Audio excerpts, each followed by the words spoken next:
দেখবো সেই গ্রাফিক্সটা যেখানে মাননীয় মুখ্যমন্ত্রী রাষ্ট্রপতিকে চ্যালেঞ্জ করছেন, মাননীয় মুখ্যমন্ত্রী রাজ্যপালকে চ্যালেঞ্জ করছেন, আর্মিকে চ্যালেঞ্জ করছেন, নির্বাচন কমিশনকে চ্যালেঞ্জ করছেন, একের পর এক চ্যালেঞ্জ করে যাচ্ছেন মাননীয় মুখ্যমন্ত্রী। একবার গ্রাফিক্যালি দেখেনি মমতা বন্দ্যোপাধ্যায় একা হয়তো মনে করছেন যে তিনি একটা রাষ্ট্র চালান বাংলা বলে, হয়তো পশ্চিম বাংলাদেশের মতন একটা আলাদা রাষ্ট্র চাইছেন মমতা বন্দ্যোপাধ্যায়, যার ফলে গোটা দেশের সমস্ত প্রতিষ্ঠানকে তিনি চ্যালেঞ্জ করে দিচ্ছেন এবং এরপরেও কিছু হবে না। আলাদা দেশ চান মমতা, চ্যালেঞ্জ করে দিচ্ছেন মমতা বন্দ্যোপাধ্যায় রাষ্ট্রপতিকে, মমতা বন্দ্যোপাধ্যায় ভার্সেস রাষ্ট্রপতি, মমতা বন্দ্যোপাধ্যায় বনাম রাজ্যপাল,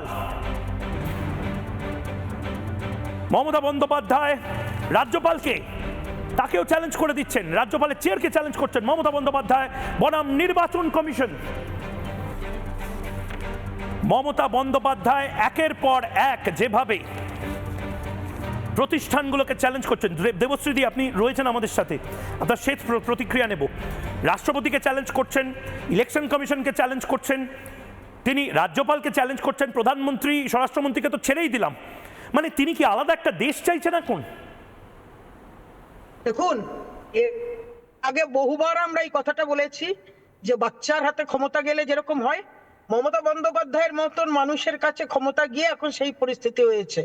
মমতা বন্দ্যোপাধ্যায় জানেন না, আমি প্রথম শব্দেই বললেন, উনি কোনো কিছুর প্রতি শ্রদ্ধাশীল নয়, উনি আমিত্বে বিশ্বাসী, উনি শ্রেষ্ঠ, আমি একমাত্র ব্যক্তি, আমি ছাড়া কেউ নেই, আমারময় জীবন, এবং আমি এই রাষ্ট্রটার প্রতিভূ, আমি এই রাষ্ট্রটাকে তৈরি করেছি, এরকম ভাবনা হয়ে গেছে। কুয়োর ব্যাঙ যেমন গোটা বিশ্বকে জানেন না, মমতা বন্দ্যোপাধ্যায় সেরকম হয়েছে।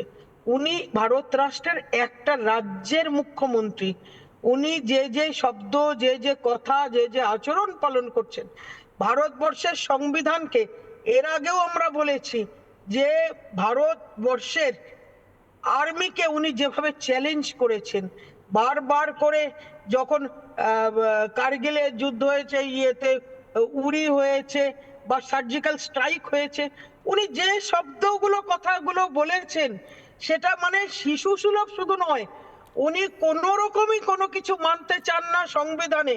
উনি মনে করেন এই যে কিন্তু এটা তো চলতে পারে না, আমাকে ক্ষমা করে দেবেন দেবশ্রীতি, কিন্তু এটা তো চলতে পারে না। সংবিধানকে কেউ লাগাতার চ্যালেঞ্জ করছে, সংবিধানকে কেউ লাগাতার চ্যালেঞ্জ করছে, আছে বেঁচে যাচ্ছে, বাচ্চা বাচ্চা ছেলেমেয়েরা কি বুঝবে? আপনারা কেন দায়িত্ব নিচ্ছেন না?